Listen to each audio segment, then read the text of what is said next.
Glória a Deus por esse tempo, glória a Deus por nós estarmos aqui nessa noite.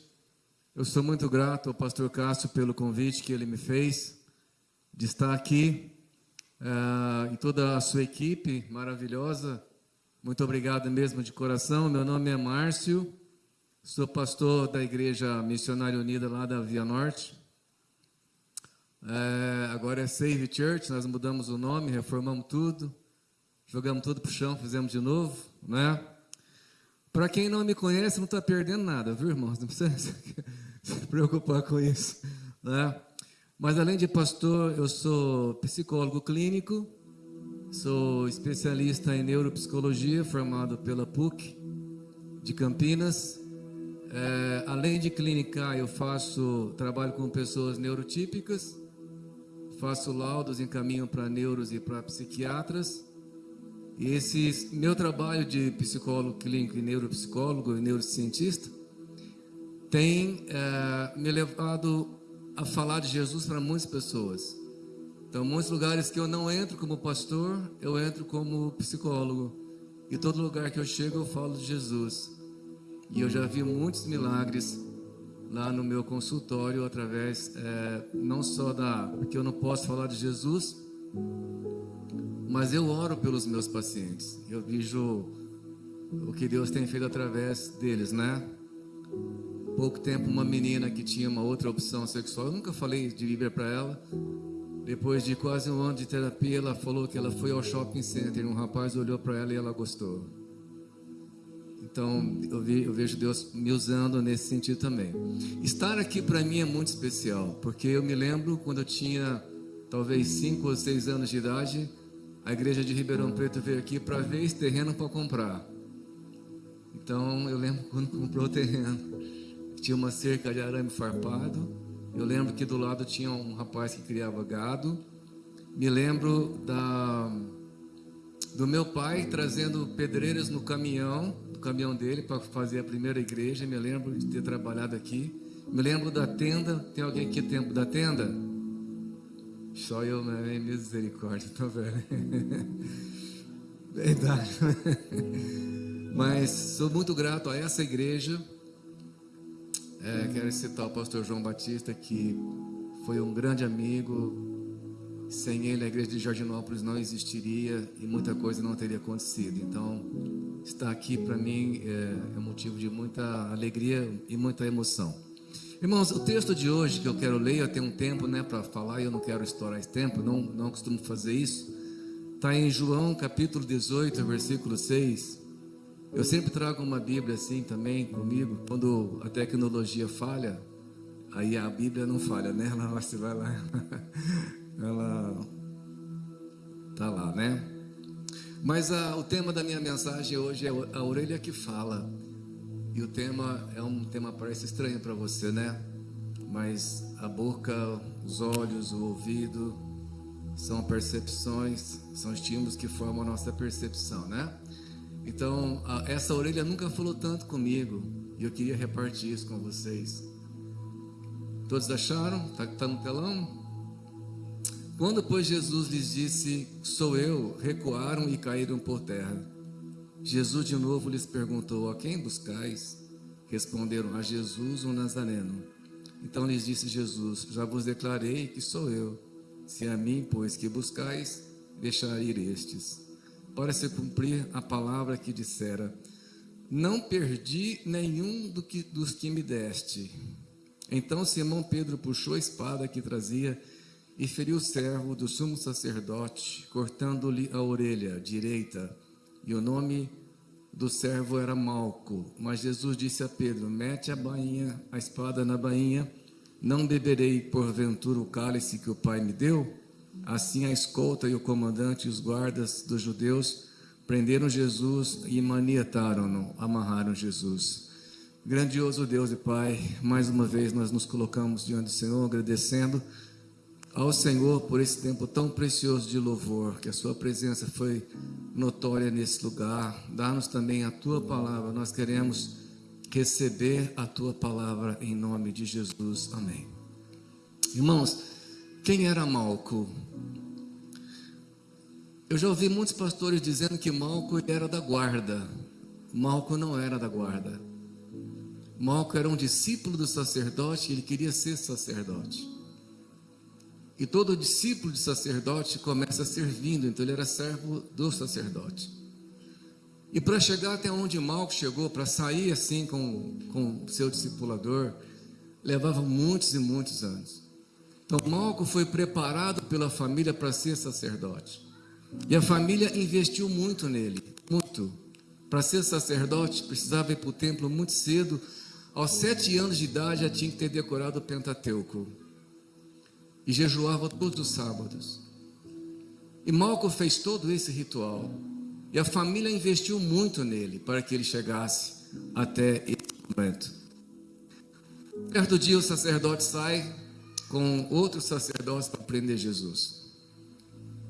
E a primeira aula dele, fora do templo, era como amarrar Jesus, como prender Jesus.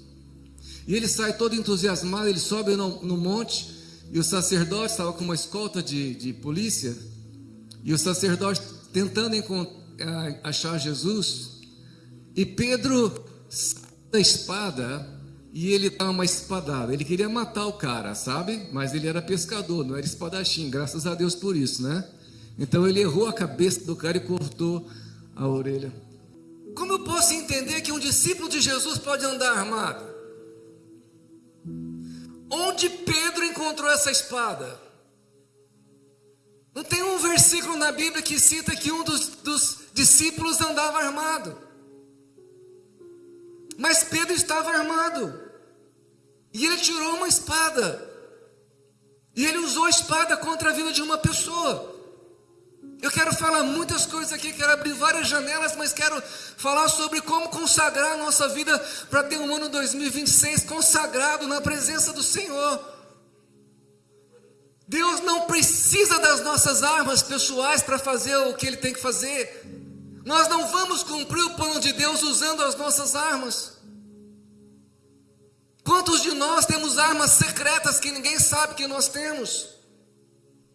Quantos de nós usamos as nossas armas secretas? E Deus não precisa do que você sabe. Deus não precisa do meu conhecimento. Deus não precisa da força do meu braço.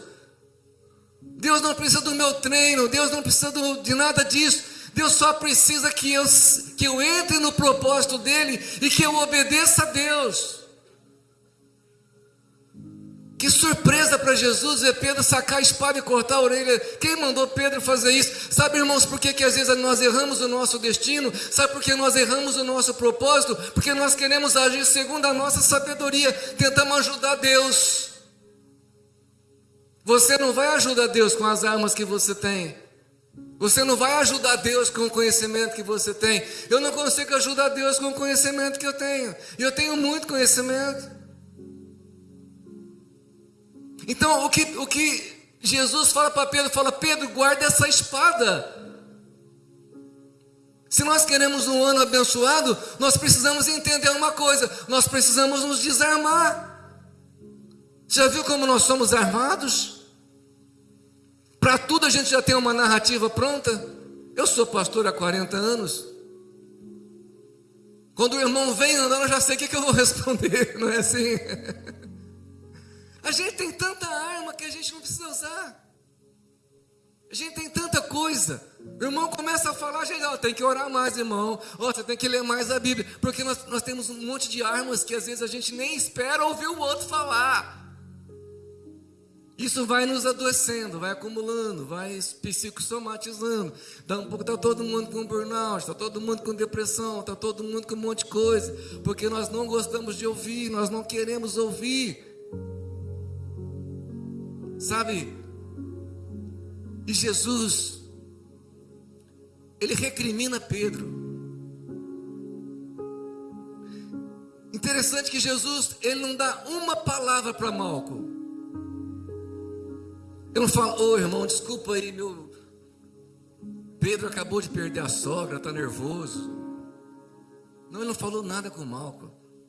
Às vezes Jesus não fala nada, mas Ele está agindo. Deus não está preocupado com o que está acontecendo com você. Deus está preocupado com o que está acontecendo em você. Jesus abaixa, ele pega a orelha e coloca no lugar e a orelha fica perfeita. Sabe o que Deus vai fazer esse ano? Deus vai colocar as coisas no lugar. Mas nós precisamos nos desarmar. Nós precisamos chegar nas pessoas totalmente desarmadas. Sabe quem mais nos fere? As pessoas que estão mais próximas de Jesus. Sabe quem cortou a orelha de Malco? Um cara que andava com Jesus, um cara que andou sobre as águas, um cara que teve experiências com Jesus. Então não adianta vivenciar milagres, andar sobre as águas. Foi o único que andou sobre as águas, que teve essa experiência. Mas nesse momento, queridos, a experiência de andar sobre as águas não serviu de nada para ele, porque nem autocontrole ele tinha. Não adianta você ter um monte de experiências e viver armado contra a liderança, armado contra o irmão, armado contra o pastor, armado contra o teu vizinho, armado contra o teu patrão. O que nós precisamos é soltar as nossas armas, entregar as nossas armas para Jesus. Fala: Jesus, eu estou aposentando minha espada, ó, faça a tua vontade. Então Jesus diz para ele: embainhe a sua espada. Jesus fala no Sermão do Monte: bem-aventurados os pacificadores, porque serão chamados filhos de Deus. Os pacificadores não são os isqueirinhos. Filhos de Deus. Naquele momento que Pedro faz isso, ele perde a filiação. Quando nós agimos por conta, nós nos distanciamos daquilo que Deus quer fazer nas nossas vidas. Sabe, irmãos, voltando agora um pouquinho para Malco. Malco estava sendo preparado para ser talvez o próximo sacerdote. E quando você olha para a Bíblia, você volta para Levíticos capítulo 8, versículo 24, diz: Moisés mandou que os filhos de Arão se aproximassem sobre cada um, pôs um pouco de sangue na ponta da orelha direita, no polegar da mão direita e no polegar do pé direito, e derramou o restante do sangue nos lados do altar. Para ser sacerdote, tinha que passar por um ritual. Lá no templo fazia-se um sacrifício, e com o sangue desse cordeiro, o sumo sacerdote colocava a mão no sangue e colocava aqui na orelha direita. Imagina a decepção de Malco, a frustração de Malco, porque sacerdote defeituoso não podia ser sacerdote. Sacerdote sem orelha não podia ser sacerdote. E todo o investimento que os pais fizeram sobre a vida de Malco acaba ali. A maior frustração dele era: e agora, o que eu vou fazer da minha vida? E talvez você que entrou aqui hoje nessa noite está exatamente nessa situação. O que eu vou fazer esse ano? O que vai ser da minha vida? Todo o investimento caiu por terra. Eu não tive essa experiência, mas eu ouso dizer que quem não tem a orelha, essas curvaturas da orelha aqui, são acústicas, essas dobrinhas, para que o som chegue perfeito. Quando falta uma das orelhas, as pessoas ouvem como som de mar. Quantos de nós perdemos a nossa orelha e já não estamos mais ouvindo a Deus? Porque fomos por um propósito errado. Ele foi lá para prender Jesus. E ele perdeu a orelha tentando prender Jesus. Ou olhando como parar o ministério. Quando nós paramos o nosso ministério, quando nós deixamos os nossos instrumentos em casa, quando nós deixamos de fazer aquilo que Deus nos chama para fazer, queridos, nós perdemos a capacidade de ouvir o Espírito. E quando nós não ouvimos o Espírito, nós vamos andar na direção errada. E Deus não nos chamou para andar na direção errada. Nós estamos começando mais um ano, e esse ano foi extraordinário na minha vida. Deus virou uma chave. Tem alguns anos Deus virou uma chave na minha vida. porque eu entendi que eu precisava ouvir Deus. Eu não tenho nada contra quem faz isso, mas tinha um ano lá que nós nos reuníamos. Qual é o tema desse ano? E eu falava assim: não, esse ano aqui vai ser o ano de Daniel. O ano de Daniel, nós vamos consagrar a igreja, e colocava lá o tema, o ano de Daniel. Irmãos, o que aparecia de Nabucodonosor para me jogar no fogo. Falei: não, Daniel não vai dar certo, não, vamos mudar. Vai ser o ano de Davi, nós vamos derrubar gigante. Mudamos o tema, o ano de Davi, para derrubar gigante. Naquele ano, irmãos, o que apareceu de filisteus a morrer, os jebuseus. Falei: não dá certo, não, vamos pôr uma coisa mais espiritual. Falei: vamos mudar esse negócio aí, não vai dar certo não. Eu falei: esse ano é o ano da autoridade do Senhor sobre as nossas vidas. Mas eu não estava ouvindo Deus, estava ouvindo meu coração. Naquele ano, irmãos, o que apareceu de Jezabel para atacar a minha autoridade. Estava quase virando uma cabra, ele tá no sofá e falar: a vida leva eu que eu não aguento mais. No outro ano, os irmãos se reuniram. Pastor, qual vai ser o tema? Eu falei: o tema vai ser: seja o que Deus quiser. Peguei minha esposa, fui para Angra dos Reis, Toninho, fiquei lá, Natal, Ano Novo, que nem um jacaré, só corinho para fora. Falei: Deus, faça a tua vontade. Naquele ano Deus falou comigo, irmãos. Foi o melhor ano do meu ministério, porque eu não vi que eu estava orando aquela oração: seja feita a tua vontade. E Deus mudou, Deus virou uma chave na nossa vida. Virou legal assim, uma grande chave. Agora ele não pode mais passar pelo ritual, porque às vezes nós ficamos esperando o ritual. Nós ficamos esperando que Deus vai agir na minha vida como agiu na vida do irmão, que Deus vai me dar o que deu para o irmão. Nós somos ritualistas, imediatistas. Jesus nunca fez um milagre igual ao outro. Tinha cego que ele passava cuspe no olho, outro cego ele mandava ver, o outro ele mandava levantar, o outro ele mandava pegar pela mão. Jesus vai vir na sua vida de um modo individual. Ele vai fazer na sua vida algo que ele não fez na vida de ninguém. Vai ser só seu. Você é exclusivo para Deus. Ele vai colocar as suas coisas no lugar, mas ele vai fazer do jeito que ele quiser fazer, na hora que ele quiser fazer. E este ano, consagre-se ao Senhor, porque Deus vai virar uma chave na sua vida. Os seus amigos não vão entender nada. A decepção familiar daqueles que haviam investido em Malco.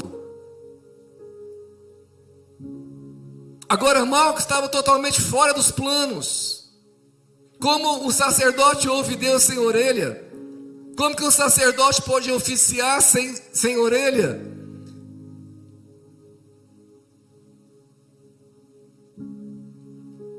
Sabe, irmãos, as suas tragédias não podem definir o seu destino. Vou repetir: as suas tragédias não podem definir o seu destino. O que eu mais ouço no consultório é coisas do passado, pessoas presas no passado, pessoas que pensam que não podem romper porque estão presas em alguma coisa que ficou aberta no passado. Eu vou te contar uma história bem rápida. Eu atendi um rapaz, ele é muito inteligente. E a vida dele é uma tragédia. Uma tragédia. O pai foi embora. Desde os 3 anos de idade até ele se revoltar e sair de casa, até os 12 anos, ele via homens chegando para ficar com a mãe dele todas as noites. Às vezes vários homens, a mãe vivia disso. E ele se revolta, ele sai de casa, ele vai para São Paulo. Chega em São Paulo, ele entra para uma vida do crime. E como ele era muito inteligente, não demorou muito tempo, ele cresceu no crime. E liderou, e ganhou dinheiro. Mas sabe, a avó dele levava ele na igreja. Pegava pela mão, levava na escola dominical, sentava lá. E ele abandonou o crime, porque a avó orava por ele e voltou para Ribeirão Preto. Depois ele mudou para uma cidade pequena, perto de Ribeirão Preto, e começou a trabalhar numa empresa. Ele me autoriza a contar essa história, tá bom? Só que eu não vou falar o nome dele, por isso que eu estou contando. E quando ele começou a me contar a vida dele, ele tinha uma ira, porque as pessoas tinham ferido ele demais da conta, e estava como mal ferido. Ele não rompia em nada, ele tinha muito ódio. Quando a pessoa está com raiva, todas as boas emoções se congelam. Ela não consegue sentir boas emoções, porque as boas emoções ficam congeladas. Ela consegue sentir só emoções ruins. E ele era uma pedra de gelo. Ele foi para uma igreja pequena e casou-se com a filha do pastor. Abandonou o crime, casou com a filha do pastor, foi trabalhar numa empresa, logo cresceu na empresa, começou a prosperar. Quando ele acabou de me contar a história dele, eu falei assim para ele: você é um cara incrível. Ele me olhou desconfiado, porque as emoções estavam congeladas, as boas emoções estavam congeladas. Desconfiado, brigado com a esposa foi embora, foi morar com os pais, ele morava sozinho, passava em casa para ver os filhos, depois voltava para casa, dormia sozinho. Ele falou: me dá uma solução. Eu falei: descongela as suas emoções boas, comece a elogiar a sua esposa. E ele começou a elogiar a esposa, mas para ele não faz sentido. Elogiar para quê? Pessoas que vivem num momento de raiva, ou vivem muito tempo passando raiva, com raiva o tempo todo, elas se tornam desadaptativas. Elas não conseguem se adaptar em casa, nem na igreja, nem no trabalho, lugar nenhum elas se adaptam. São desadaptativas. Então não faz sentido abraçar, não faz sentido dizer eu te amo. As coisas boas não faz sentido. Eu falei: comece a elogiar a sua esposa, comece a elogiar os seus filhos. Ele passava em casa e elogiava a esposa, mesmo sem querer, ele elogiava e ia embora. No final do ano, o sogro chamou ele e falou, o pastor chamou ele e falou: vamos fazer um churrasquinho aqui em casa. A sogra odiava ele, já estava fazendo terapia há uns 6 meses. E ela estava cortando a carne assim para fazer o churrasco. Ele encostou na porta e falou para ela assim: sogra, a senhora é uma mulher incrível. E a sogra colocou a faca em cima da carne e começou a chorar. Disse: nunca ninguém disse que eu sou uma pessoa incrível. Ele falou: mas a senhora é uma pessoa incrível. Olha como a senhora criou os seus filhos. Olha como a senhora trabalha na igreja. Aos poucos Deus foi trabalhando, foi descongelando as emoções boas dele. Aos poucos. O sogro dele estava lá soprando lá o carvão para pegar fogo, parou, todo mundo parou, viu a mulher chorando, todo mundo sem graça, terminou o churrasco e tal. Ele deu um abraço nela, e quando ele ia saindo, despediu dos filhos, a esposa falou para ele: onde você vai? Ele falou: vou para casa. Ele falou: eu vou para casa com você, esse é o homem que eu quero. E Deus restaurou o casamento dele, porque ele entendeu que as feridas do passado não podiam determinar o futuro dele. E Malco estava paralisado, porque ele estava ferido. E ele entendeu que aquela ferida jamais ele levaria a ser um sacerdote. E talvez nessa noite você está pensando que as suas feridas, as suas tragédias, os seus traumas vão tirar você do lugar onde Deus quer te colocar. Mas assim como Jesus fez com Malco, Ele vai fazer com você. Ele vai colocar as coisas no lugar esse ano. E você vai ser sacerdote. E você vai ser aquilo que você quiser ser. Sabe, irmãos, eu sempre falo na minha igreja, eu falo assim: Deus criou você para 2 propósitos. Você tem planos em 2 direções. Você tem planos na vertical e você tem planos na horizontal, certo? Amém? Beleza? Quando Jesus morreu na cruz, a cruz aponta para a vertical e a cruz aponta para Horizontal. Na horizontal são meus planos. São meus projetos. A Bíblia diz: apresenta os teus planos a Deus e eles darão certos. Amém? São meus planos. Mas os planos da vertical são os planos que Deus tem para mim. Entre eu e Deus. Então, meus planos na vertical, eu sempre busco a perfeição. Na horizontal, eu busco a aceitação. Porque eu sei que eu não posso mudar as pessoas. Pedro tentou mudar Malcolm, não é assim que muda as pessoas. Ninguém muda ninguém, sabia disso? Quantos casais sentam na minha frente e um dos dois fala assim: olha, faz 10 anos que eu estou tentando mudar e essa pessoa não muda. Eu falei: uai, 10 anos? Desiste? Ou muda a abordagem. Você sabe por quê, irmãos? Na horizontal a gente anda junto porque a gente se ama. Deixa eu dizer uma coisa: a mão não fica onde o coração não está. Se o seu coração estiver aqui, você fica. Não adianta você dar a mão para a pessoa que o seu coração não está lá.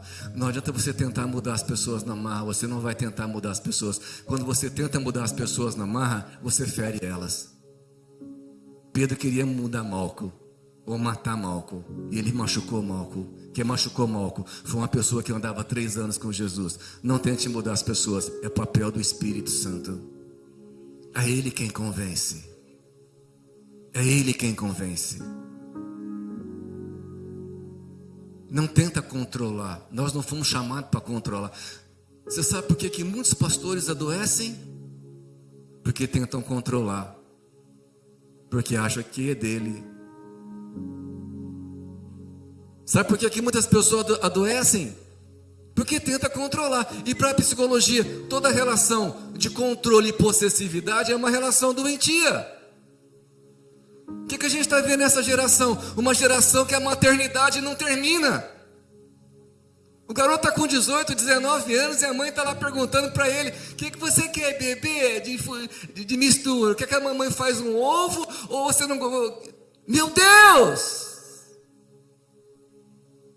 Aí quando está com 35 anos, está morando dentro de casa, não vai embora, a mãe, pelo amor de Deus, vai embora, mas quando quis ir embora, a mãe controlou. A gente não controla. A relação legal é quando ama. E está aqui porque ama. Então não é na espada que nós vamos mudar as pessoas, mas é pelo Espírito. Irmãos, conta os historiadores que quando Malco recebeu a orelha de volta, Malco não voltou mais para ser sacerdote, se tornou discípulo de Jesus. A revelação está na cura, não está na espada. A mudança está na cura, no amor, não está na espada. Quando é que nós vamos entender isso?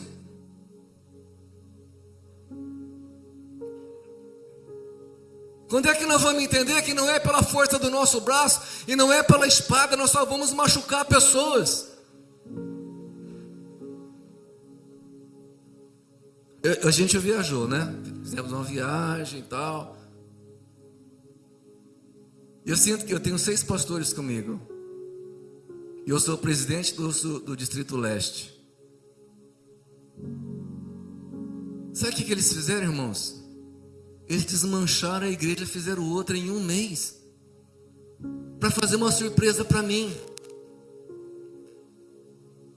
Eu falei: pô, esse povo me ama. E precisa de ver a carinha deles quando eu cheguei. Todo mundo olhando para mim, eu sinceramente, eu fui chorar lá no banheiro, porque eu não queria chorar em frente da igreja, né? Quanto eu me senti amado naquele dia. Colocaram telão, trocaram forro, fizeram banheiro tipo nível de shopping center, fizeram tanta coisa. E 1 mês, tinha dia que tinha 58 pessoas trabalhando lá dentro. Quando nós voltamos, que eu passei na porta da igreja, eu falei assim: ué, errei o endereço. As pessoas vão produzir quando elas forem amadas, quando elas forem acolhidas e não machucadas. Guarda a espada. Eu aprendi uma coisa, irmãos. Quanto menos eu falo, mais eu produzo. Quanto menos eu falo, mais eu produzo. Sabe como que eu dou conselho na igreja? Acho que faz um ano que eu não dou gabinete na igreja. Sabe como que eu faço?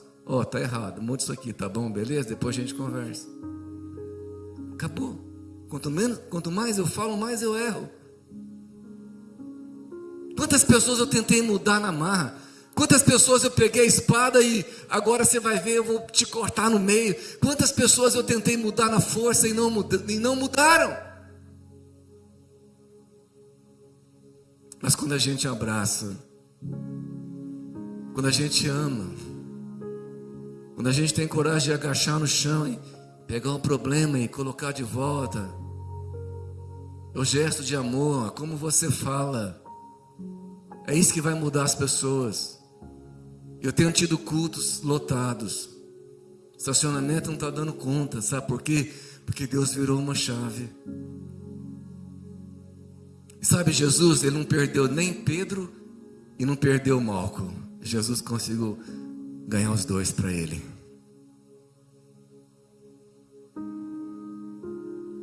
Jesus não vai te perder. Ele vai curar a sua orelha. Ele vai curar a sua alma. Ele vai curar o seu espírito. Ele vai curar o seu corpo. Deus vai fazer maravilhas na sua vida.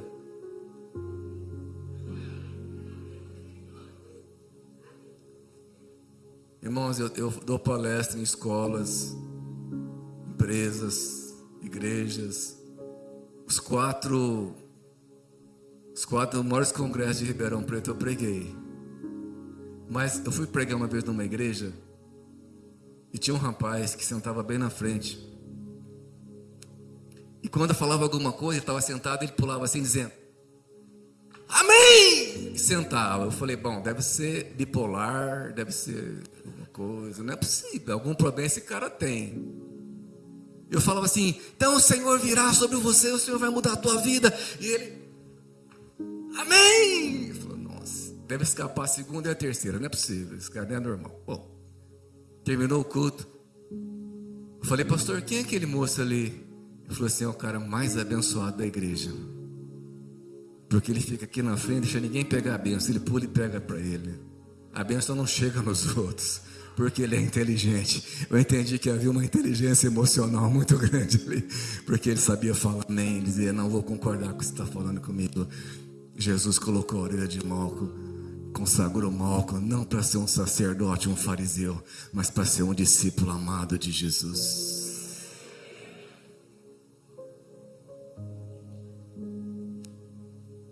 Quantos discípulos amados nós vamos ter aqui esse ano? Promete que você não vai usar a espada, que você vai ser Abraão, você vai ser filho de Abraão, mas não Ismael, certo? Ismael era filho de Abraão, mas era flecheiro, né? Era uma flecha na tesouraria, uma flecha no louvor, uma flecha no diaconato. Você vai ser filho de Abraão, mas você vai ser Isaac, tá bom? Filho do amor. Vamos ficar em pé, queridos, vamos orar. Quero abençoar a sua vida. Eu quero que a orelha de Malco continue falando na sua vida.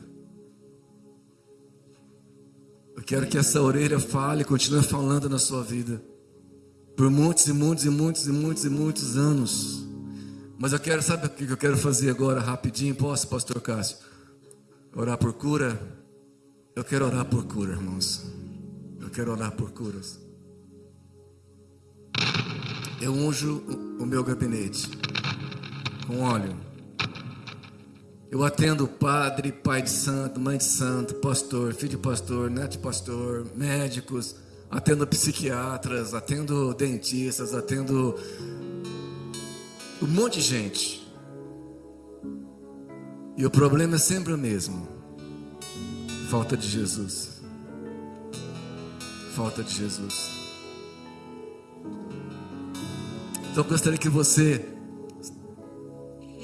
está dizendo assim, pastor, eu tenho um problema porque me machucaram, sabe? Cortaram a minha orelha faz 10 anos. Eu não consigo mais ouvir Deus. Eu não ouço mais o meu discipulador. Eu não consigo ouvir as mensagens. Eu não consigo ouvir louvor. Eu estou machucado. Minha alma está abatida.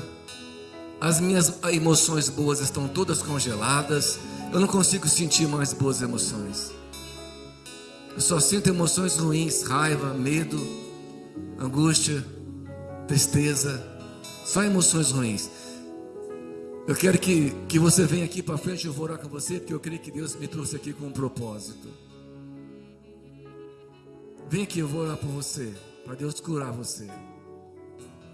Você vai começar a ouvir Deus como você nunca ouviu. Deus vai te acordar de madrugada para falar com você. Deus vai encher o seu coração de palavra. Deus vai encher o seu coração de louvor. Deus vai encher o seu coração de adoração. Deus vai mudar a sua história. Deus vai mudar o seu destino. Não importa quanto te machucaram, não importa o quanto te feriram, não importa se abusaram de você, não importa se te roubaram, não importa se te abandonaram, não importa, não importa. O mesmo Jesus que curou Malco, Ele pode curar você, e Ele está aqui nessa noite, e Ele vai fazer isso, porque é o que Ele quer fazer com você.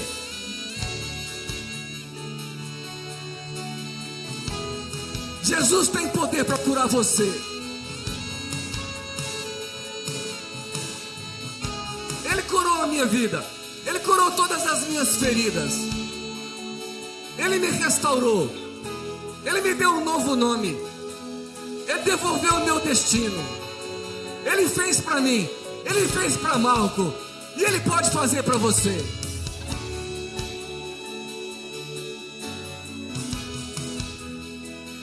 Deixa o Espírito Santo mover em você.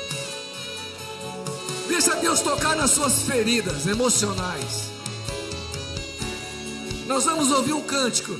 Enquanto os irmãos estão cantando, o Espírito Santo vai tocar em você e depois eu vou orar.